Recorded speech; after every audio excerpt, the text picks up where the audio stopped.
વિદ્યાર્થી મિત્રો, કૌશલ વિદ્યા ભવન bridge course lecture number 2માં તમારું સ્વાગત છે. આજે આપણે બહુ બધા બેઝિક પાયાઓ આપણે શીખવાના છીએ. એમાં પહેલું છે આપણે આણ્વીય દળ એટલે કે મોલેક્યુલર માસ આપણે નક્કી કરતા શીખવાનું છે. તમે એક લેક્ચર વિડીયોની અંદર આગળના 2 લેક્ચર વિડીયો પૈકી એક લેક્ચર વિડીયોમાં તમે પરમાણુ ભાર શીખ્યા છો. તો એ પરમાણુ ભારનો આપણે અહીંયા ઉપયોગ કરશું અને આપણે આણ્વીય દળ નક્કી કરશું. તમને એક ઉદાહરણ દ્વારા સીધું નક્કી કરતા શીખવાડું. પહેલું ઉદાહરણ આપણે લઈએ. તમને એવું કહે ભાઈ CH4નો આણ્વીય દળ ગણો. આવો તમને પ્રશ્ન પૂછ્યો, બરાબર. તો આની અંદર તમે જુઓ તો 2 પ્રકારના પરમાણુઓ છે, એટલે કે 2 પ્રકારના તત્વો છે, કાર્બન અને હાઇડ્રોજન. કાર્બન કેટલો છે? 1. હાઇડ્રોજન કેટલા છે? 4. હવે તમારે અણુભાર નક્કી કરવો છે. તો તત્વો જે છે એના પરમાણુ ભારનો સરવાળો તમારે કરવાનો. આ એની રીત છે. હવે એ જે મેં કીધું ને એને સમજીએ. અહીંયા કાર્બનની સંખ્યા કેટલી છે? 1.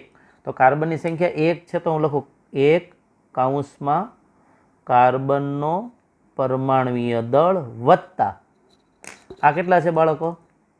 4. તો અહીંયા 4 લખું અને એના કૌંસમાં લખું છું હું હાઇડ્રોજનનો પરમાણ્વીય દળ. અહીંયા હું તમને પહેલેથી આપી દઉં છું. કાર્બન બરાબર તમારે 12 એનો પરમાણુ દળ લેવાનો અને હાઇડ્રોજન બરાબર તમારે એનો પરમાણુ દળ 1 લેવાનો, યુનિફાઈડ માસ. ઓકે.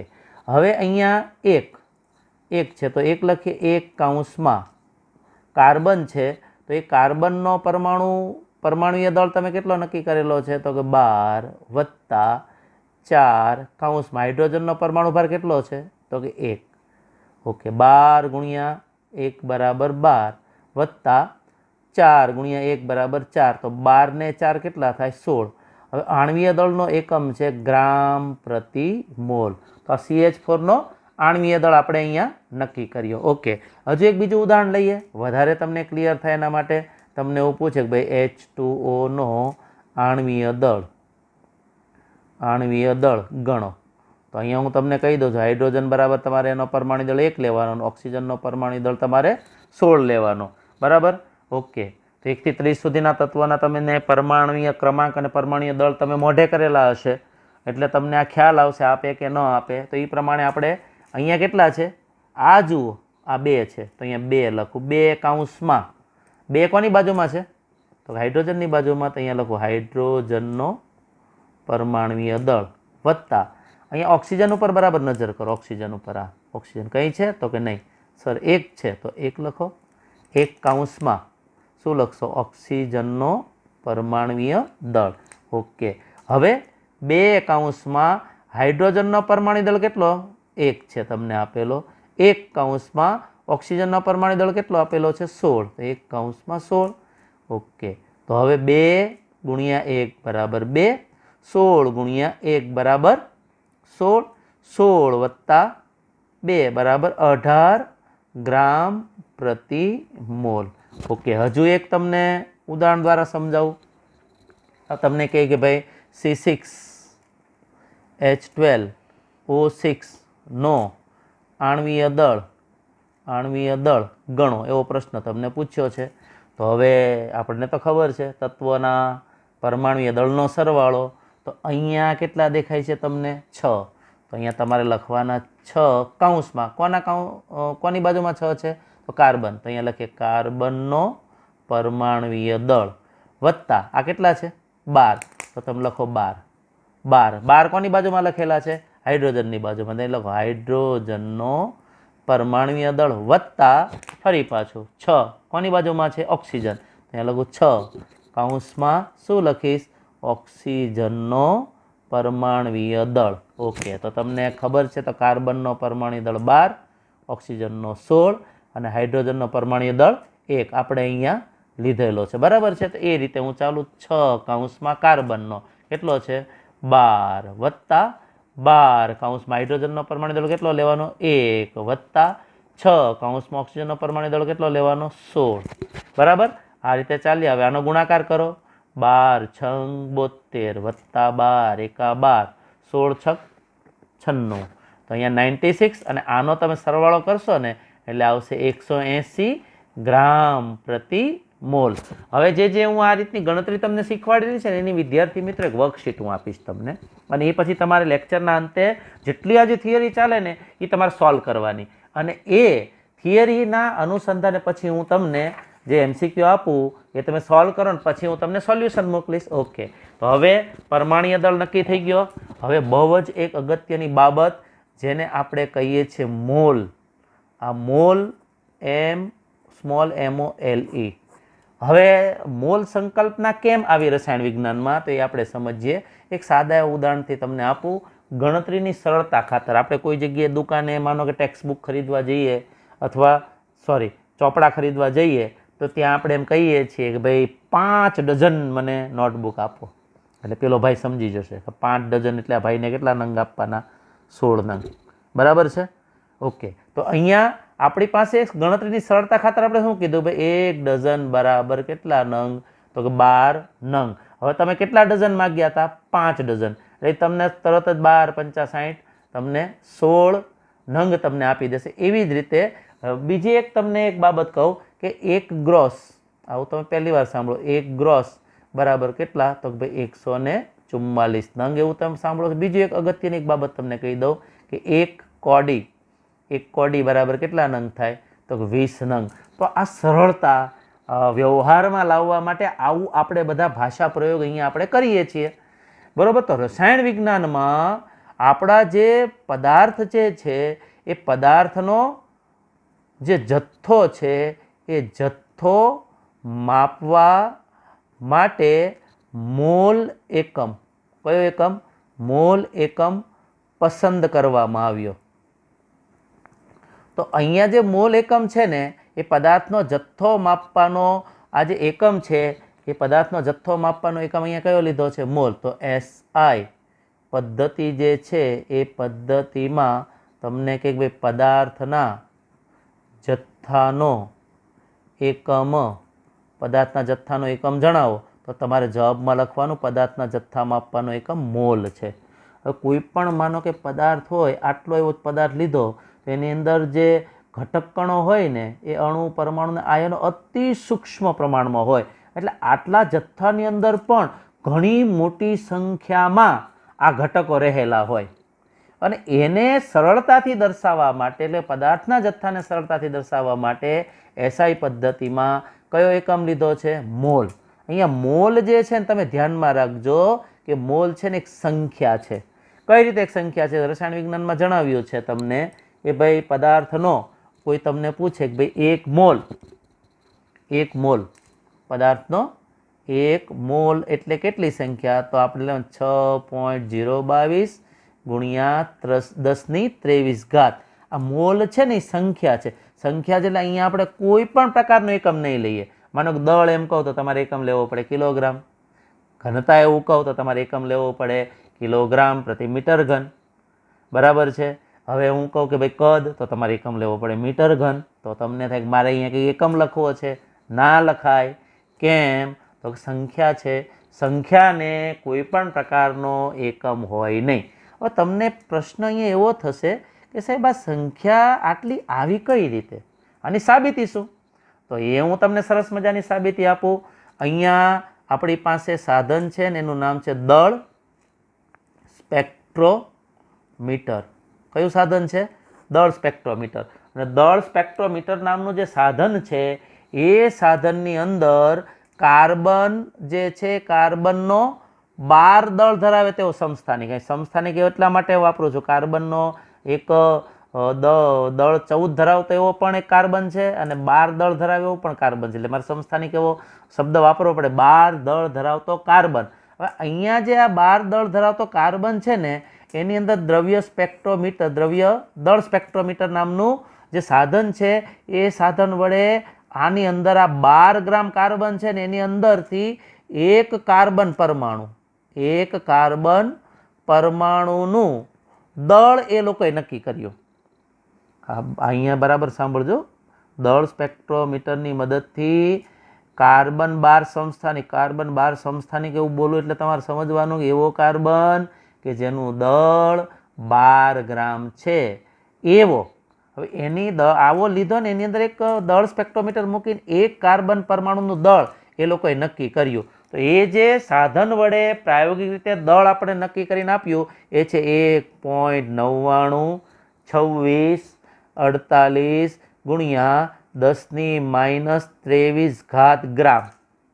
આ દળ સ્પેક્ટ્રોમીટરની મદદથી એક કાર્બન પરમાણુનું દળ નક્કી કર્યું. એમ તમે કોઈ પણ તત્વ આપો ને એ તત્વનું દળ આપણે દળ સ્પેક્ટ્રોમીટરની મદદથી જાણી શકીએ ને એ પણ એક જ પરમાણુનું. તો હવે અહીંયા તમે બરાબર ધ્યાન રાખજો. હમણાં હું આ સંખ્યા સાબિત કરી દઈશ કે સાહેબ આ સંખ્યા આવે કઈ રીતે. ઓકે, હવે સાબિતી તરફ આપણે જઈએ. હવે તમને અહીંયા એક પદ મુકાવું છું, બરાબર જોજો.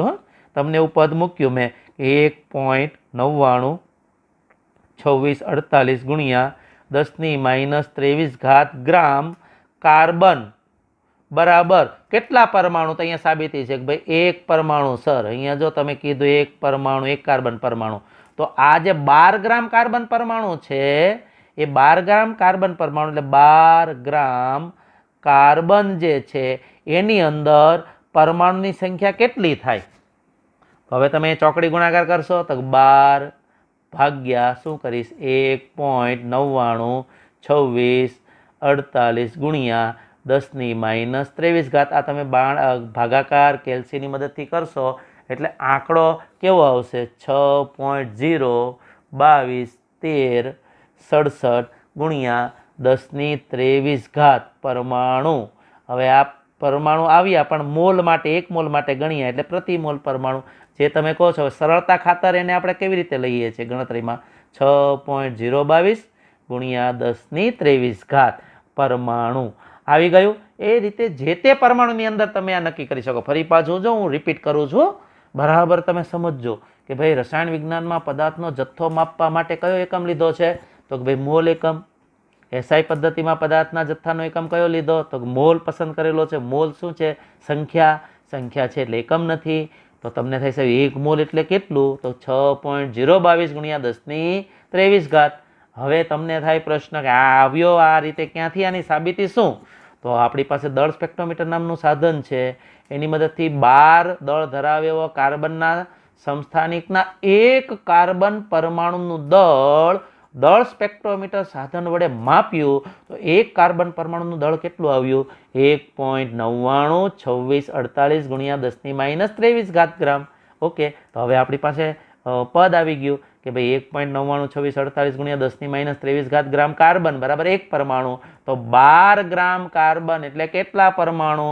તો ભાગાકાર કર્યો અને આપણે આંકડો સરસ મજાનો એક લઈ આવ્યા 6.022 ગુણ્યા 10⁻23 કે જે મેં તમને કીધું કઈ રીતે આવ્યું એની સાબિતી તમને આ ગણતરી દ્વારા મિત્રો આપી. બીજું એક તમારે બહુ એક અગત્યનું એક સૂત્ર યાદ રાખવાનું છે ને સૂત્ર કહું છું કે મોલ સંખ્યા ગણવાનું સૂત્ર કઈ રીતે તો મોલ બરાબર દળના છેદમાં આણ્વીય દળ અથવા મોલ બરાબર દળના છેદમાં પરમાણુય દળ. આ બે સૂત્ર મોઢે કરવાની એની મદદથી તમે મોલ સંખ્યા ગણી શકો. અને આ જે સૂત્ર છે એનો સૂત્રનો ઉપયોગ આપણે આગળ ગણતરીમાં કરશું.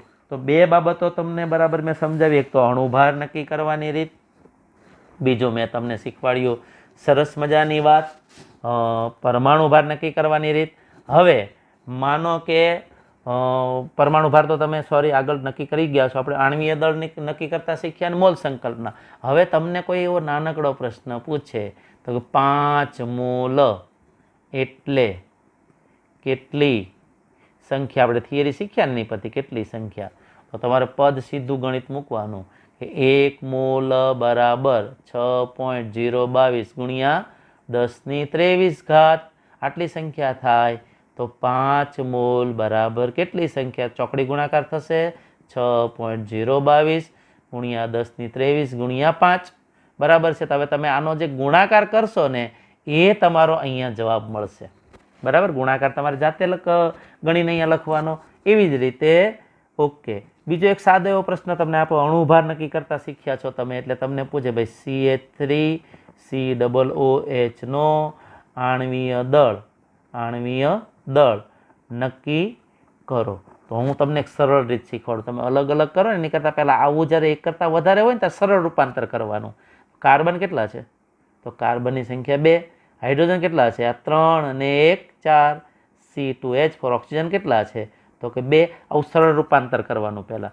પછી મેં તમને કીધું આ શું છે તો 2 લખો, 2 કૌંસમાં કોણ? કાર્બનનો પરમાણુય દળ વત્તા 4, અહીંયા ચોગડો છે 4, કોના માટે? હાઇડ્રોજન માટે. તો અહીંયા હાઇડ્રોજનનો પરમાણુય દળ વત્તા 2 કૌંસમાં ઓક્સિજન, તો ઓક્સિજનનો પરમાણુય દળ. ઓકે, 2 કૌંસમાં કાર્બનનો પરમાણુ દળ કેટલો લેવાનો? 12 ગ્રામ વત્તા 4 કૌંસમાં હાઇડ્રોજનનો પરમાણુ દળ કેટલો લેવાનો? 1 વત્તા 2 કૌંસમાં ઓક્સિજનનો પરમાણુ દળ કેટલો લેવાનો? 16. તો હવે અહીંયા તમે કરશો 12 દુ 24 વત્તા 4 વત્તા 32. બરાબર છે? તો આનો તમે સરવાળો કરો તો અહીંયા તમને જવાબ મળશે 60 ગ્રામ પ્રતિ મોલ. તો 2 થિયરી આગળ ચલાવીને એનો તમને એ કોન્સેપ્ટને આધારે ફરી પાછા મેં તમને 2 દાખલા અહીંયા નક્કી કરતા શીખવાડ્યા. ઓકે, હવે કોઈ પણ પદાર્થનું તમને મેં મોલનું સૂત્ર આપ્યું. કયું સૂત્ર આપ્યું? મોલ. તો મોલ સંખ્યા ગણવાનું સૂત્ર તમને આપ્યું તો એની પણ એક પ્રેક્ટિસ કરી લઈએ સરસ મજાની. તમને હું કહું કે ભાઈ 36.5 ગ્રામ 36.5 ગ્રામ HClના કેટલા મોલ? તો હવે હું તમને કહું ભાઈ આના ગ્રામ આપ્યા ને કેટલા મોલ? તો મેં તમને આગળ સૂત્ર જે આપ્યું છે ને એ સૂત્ર તમને કઈ રીતે આપેલું છે? જો અણુ છે એટલે મોલ બરાબર દળના છેદમાં આણ્વીય દળ. દળ તો તમારી પાસે છે. મારે શું ગણવું પડે? આણ્વીય દળ ગણવો પડે. પહેલી ફરજ પડી જાય આણ્વીય દળ ગણવાની. એટલે પહેલું કામ કરું કે અહીંયા તમને કૌંસમાં આપશે H બરાબર 1 અને Cl બરાબર 35.5 તમારે લેવાનું છે. તો પહેલાં આપણે HClનો આણ્વીય દળ નક્કી કરીએ તો H નો પરમાણુય દળ વત્તા Clનો પરમાણુય દળ. તો H નો પરમાણુ દળ કેટલો છે? તો 1 વત્તા Cl નો પરમાણુ દળ કેટલો? તો 35.5. તો આનો સરવાળો કેટલો થાય? 36.5 ગ્રામ પ્રતિ મોલ. બરાબર? ઓકે, તો હવે આ 36 ગ્રામ આ તમને દળ આપ્યું છે. હવે મોલ સંખ્યા ગણવાનું સૂત્ર મેં કયું કીધું છે તમને બાળકો? તમને યાદ છે? મોલ બરાબર દળના છેદમાં આણ્વીય દળ. દળ કેટલું અહીંયા આપેલું છે રકમમાં? જો 36.5 ગ્રામ ના છેદમાં આણ્વીય દળ કેટલો આપણે ગણતરી કરીને લાવ્યા છીએ? 36.5 ગ્રામ પ્રતિ મોલ. ગ્રામ અને ગ્રામ ગયા, મોલ ઉપર ગયું તો વધશે, જવાબ આવશે 1 મોલ. હવે જુઓ પ્રશ્ન શું પૂછ્યો છે? 36.5 ગ્રામ HClના કેટલા મોલ? તો એના ગણતરી કરીને આપણે કેટલા મોલ લાવ્યા? 1 મોલ. તો આવા બધા દાખલા હું વર્કશીટની અંદર તમને મૂકીશ એટલે તમને અહીંયા પ્રેક્ટિસ કરવા માટે કીધું છે. ઓકે, હવે આપણે તત્વોની બંધારણીય ટકાવારી. હવે આ બહુ અગત્યની બાબત છે. બંધારણીય ટકાવારી આપણે સમજીએ. બંધારણીય ટકાવારી. અને બંધારણીય ટકાવારી બહુ સરળ છે. ટકાવારી હંમેશા તમે 100 ઉપર કાઢો છો. પણ હવે અહીંયા બંધારણીય ટકાવારી માનો કે તત્વની છે. પહેલાં આપણે સૂત્ર લખી દઉં. તત્વની દળ ટકાવારી બરાબર કયું સૂત્ર છે? કે ભાઈ સંયોજન હોય એ સંયોજનમાં તત્વનું દળ ભાગ્યા સંયોજન છે એ સંયોજનનો આણ્વીય દળ ગુણ્યા 100. બરાબર છે? આ એનું તત્વની દળ ટકાવારીનું સૂત્ર છે. તો પહેલો દાખલો આપણે ગણીએ અને પહેલો જે દાખલો આની પરથી ચાલે છે એમાં હું તમને પહેલું સરસ મજાનું એવું કહું કે ભાઈ H2O રહેલા દરેક જે તત્વ છે એ તત્વની દળ ટકાવારી ગણો. તો દળ ટકાવારી ગણવાની છે તો પહેલાં તો તમને સૂત્ર હોવું જોઈએ મોઢે. તત્વની દળ ટકાવારી બરાબર સંયોજનમાં તત્વનું દળ ભાગ્યા સંયોજનનો આણ્વીય દળ ગુણ્યા 100. તો હવે પહેલાં તો તમારે સંયોજનનો આણ્વીય દળ નક્કી કરવો પડે. જે મેં તમને શીખવાડ્યો છે ફરી પાછો અહીંયા આવીએ તમને આપશે H બરાબર 1 અને O બરાબર 16. U એટલે યુનિફાઈડ માસ જેટલું દળ તમારે લેવાનું. ઓકે, તો હવે અહીંયા 2 કૌંસમાં H નો પરમાણુય દળ વત્તા કંઈ નથી તો 1 કૌંસમાં ઓક્સિજનનો પરમાણુય દળ. બરાબર? હવે બરાબર ધ્યાન રાખજો. 2 કૌંસમાં હાઇડ્રોજનનો પરમાણુ દળ તમારે 1 લેવાનો છે વત્તા 1 કૌંસમાં ઓક્સિજનનો પરમાણુય દળ તમારે 16 લેવાનો છે. બેયનો તો 2 + 16 થશે બેટા. ઓકે, તો 2 + 16 બરાબર 18 ગ્રામ પ્રતિ મોલ. આ જે આવી ગયો ને એ તમારી પાસે શું આવી ગયો? તો સર આ છે સંયોજનનો આણ્વીય દળ. શું છે આ?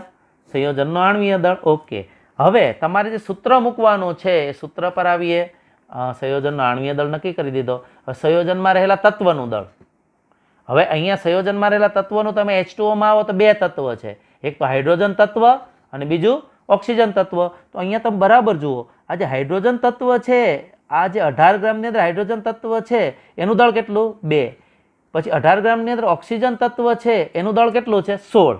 બરાબર. તો હવે આપણે બંનેના તો પહેલું એક કામ કરીએ ભાઈ, પર્સન્ટેજ ઓફ H બરાબર સંયોજનમાં તત્વનું દળ. તો સંયોજનમાં પર્સન્ટેજમાં સંયોજનમાં તત્વનું દળ. તો સંયોજનમાં તત્વના દળમાં મારે કોને લેવાનું છે?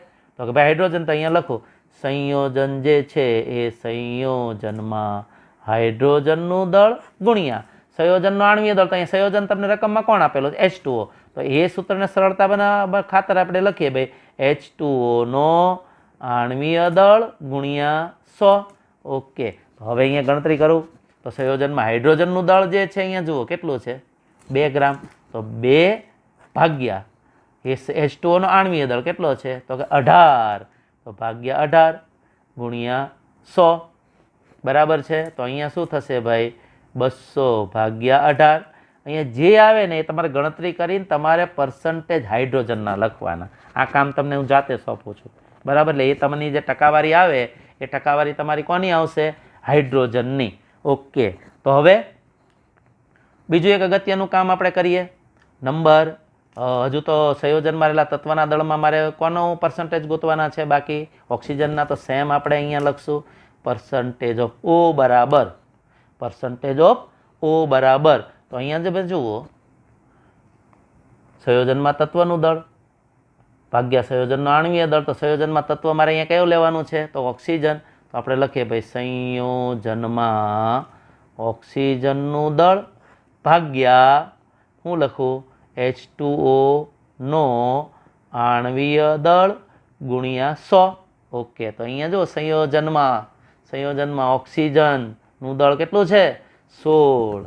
તો અહીંયા લખીએ 16 ગુણ્યા 100 ના છેદમાંનો અણુભાર 18. એટલે અહીંયા થશે 1600 ભાગ્યા 18. હવે જે આવશે તે તમારે ગણતરી જાતે કરવાની. અહીંયા એ જે આવશે પર્સન્ટેજ કોના થશે?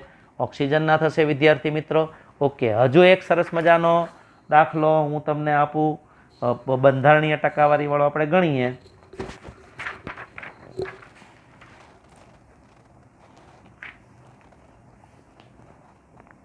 ઓકે, તો હવે એક દાખલો અહીંયા લઈએ છીએ.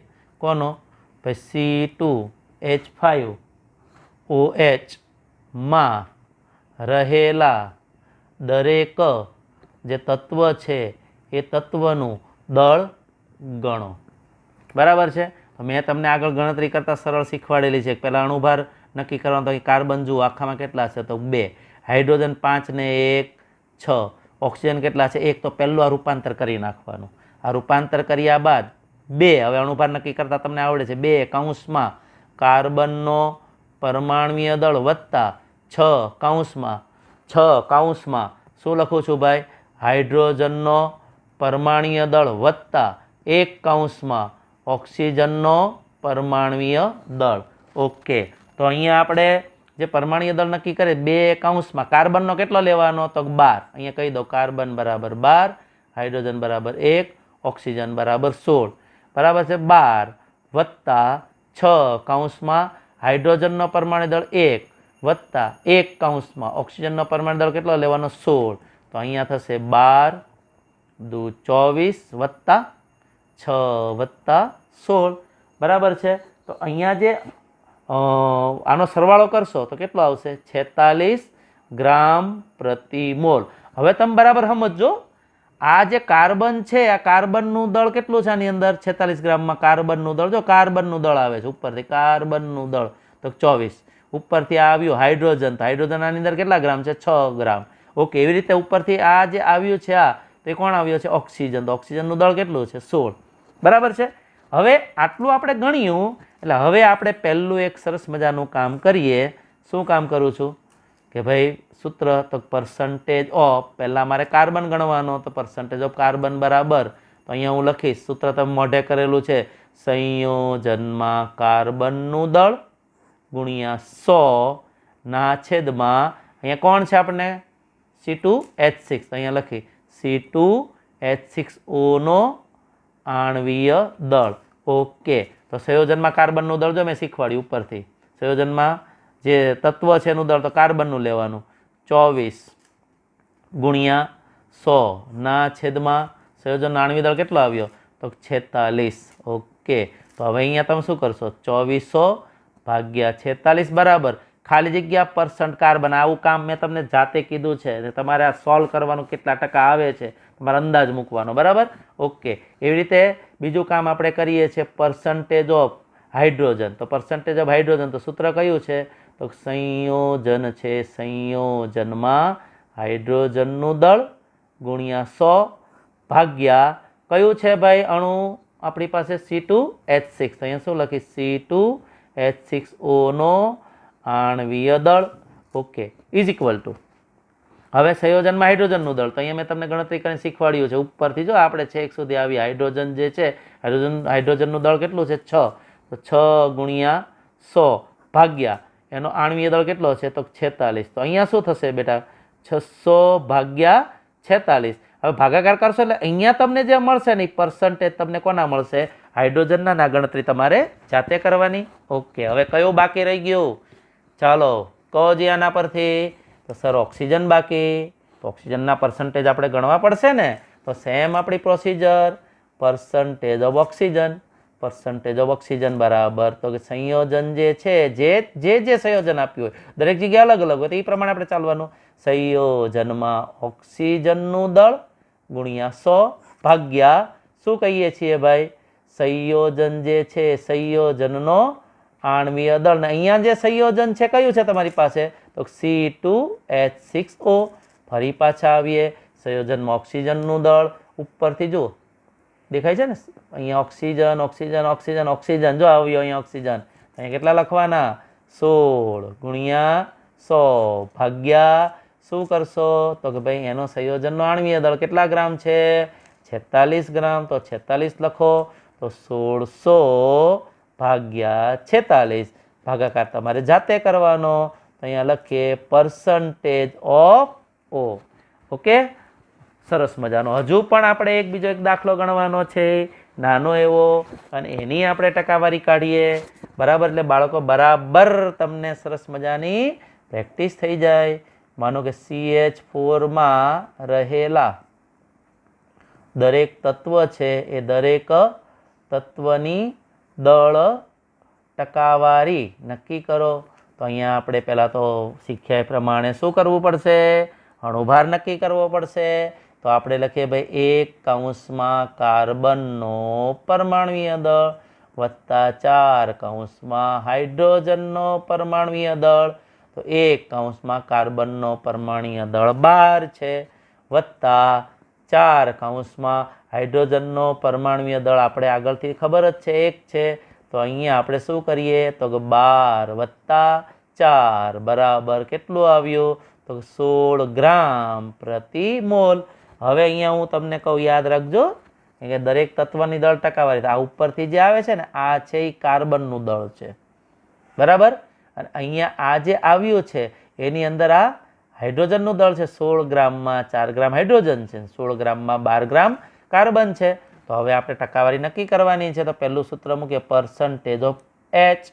તો પર્સન્ટેજ ઓફ H બરાબર શું કહી ભાઈ સંયોજન કયું છે CH4માં હાઇડ્રોજનનું દળ ગુણ્યા 100 ભાગ્યા સંયોજનનું આણ્વીય દળ. એટલે કોનો આણ્વીય દળ લેવાનો અહીંયા તમને રકમમાં પૂછો CH4. CH4 નો આણ્વીય દળ. તો અહીંયા CH4માં હાઇડ્રોજનનું દળ કેટલું છે તમને જે સંયોજન આપ્યું છે એની અંદર તો કે 4 ગ્રામ ગુણ્યા 100 ના છેદમાં અણુભાર કેટલો તો કે 16. તો અહીંયા થશે 400 ભાગ્યા 16. ભાગાકાર તમારે જાતે કરવાનો અને અહીંયા તમારે વિચારવાનું કે કેટલા પર્સન્ટેજ આપશે તો જે પર્સન્ટ આવે તે હાઇડ્રોજનના. હવે કોણ બાકી છે? તો કાર્બન. તો પર્સન્ટેજ ઓફ સી બરાબર શું કરશું આગળ પ્રમાણે? CH4 કાર્બનનું દળ ગુણ્યા 100 ભાગ્યા સંયોજનનું આણ્વીય દળ. એટલે કોનો આણ્વીય દળ આવશે? CH4 નો આણ્વીય દળ. ઓકે, તો કાર્બનનું દળ કેટલું છે? તો કે 12 ગ્રામ. 12 ગુણ્યા 100 ભાગ્યા CH4. તો એમાં CH4 નો આણ્વીય દળ કેટલો આવ્યો છે? 16. તો અહીંયા 16 કરશો, આનો ગુણાકાર કરશો એટલે 1200 ભાગ્યા 16. તો તમારો જે જવાબ આવશે એ પર્સન્ટેજ તમને કોના મળશે? કાર્બનના.